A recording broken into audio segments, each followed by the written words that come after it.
I'm Crean and we're from Ballinavarry, Davidstown and Escorta, County Wexford. I'm Crean, Deirdre's husband, father of 5 kids. We have 5 daughters, so it's busy house.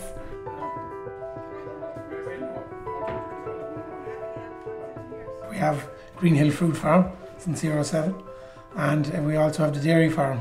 We grew up as kids with dairy, so it's probably more centred to your heart. And Deirdre would have grew up on a dairy farm as well in Waterford. We bought 60 acres, which the farm is based on here, and I inherited another 70 from the home farm. Our dairy is there for us every year. It's easy to predict where you stand with a dairy farm. So we're just waiting for quotas to go in 2015 then, and we'll see the next change. It started 5 years ago, where I was buying and selling fruit. Wages on a dairy farm never really covered the expenses of going out and having a social life and a girlfriend, so we had to look outside the farm gate that time, that many years ago, to see was there a way of making money to have a better social life. The demand for the quality of fruit got bigger and it was harder to get source quality. So 10 years ago we started to grow fruit, and then in '07 we started our own company called Green Hill Fruit Farm. The fruit is a big part, very big part of our lives now at this stage. The kids enjoy it. They're outside all the time, they're involved with people, they're earning their own pocket money and they can spend it on their clothes and iPhones. And ducks and pigs. I know, it's all, yeah, and during the summer it is long hours, but we're normally around the family. So it is still very family orientated, even though there's a lot of staff here. The strawberry enterprise basically is made up of maybe 15 acres of strawberries. We would pick from May to October, but the bulk of the fruit which would leave the farm would be in June, beginning of July.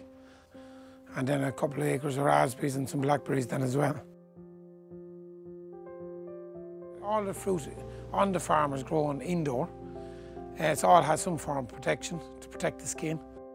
Picking on the farm would involve maybe 15 to 20 people in the raspberry part of the farm. And then on the fruit part of the farm would involve maybe another 50 to 60 people in full swing. They're either looking for pickers or looking to leave off pickers. We also then have a crew of staff for selling, and they would be maybe 20 to 30 workers on the farm as well. There'd also be tunnel workers, so there'd be another 4 or 5 of them. There'd be guys working in the spray and the things. There'd be another 2 of them. There'd be crop walkers, would be another 1 or 2 of them. And then there'd be an overall manager, which is Bogdan. And then that'll go down to 10 in the tail end as the plants slow down and the daylight levels get much less. The fruit sales would start on our roadsides in last week of May and would remain there till the 2nd week of August. We do a lot of fruit into all the local restaurants, local shops. The majority of our fruit still goes to the roadside in Ireland. So we would run up to 15, 20 stalls throughout the whole countryside.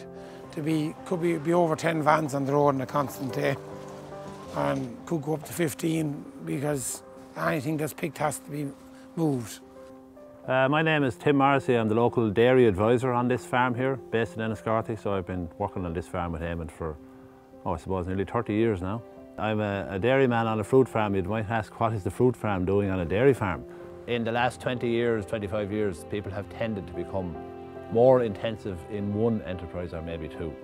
It would be unusual to have 2 very intensive enterprises such as Eamon has here, and 2 such diverse enterprises as well, I suppose. And one is totally horticulture, the other is totally agriculture, which requires a lot of expertise on behalf of the manager of those enterprises. You're depending on weather, you're depending on your instincts when the crops are being harvested that you don't miss anything. So you can very easily miss out on a wage with fruit. Or it can be very rewarding if you get the combination right. This year 40,000 plants were put in July. They came in with crown rot, and after a week, it all had to be pulled back out again. So that took 5,000 euros worth of labour. Then we had to replant all them again and start again. So we didn't have the fruit in August where we would have wished to have it, and now we've extra fruit in September. I think anybody that owns their own business know that they're pretty much the last one in at night time, because you have a lot of responsibilities. When you're responsible for all the staff, it's a huge responsibility. On a good day, there's a huge buzz to see fruit coming that you put the plant in the ground and see the excellent quality. I think fruit is a life that if you don't get a buzz from it, you won't do it for money.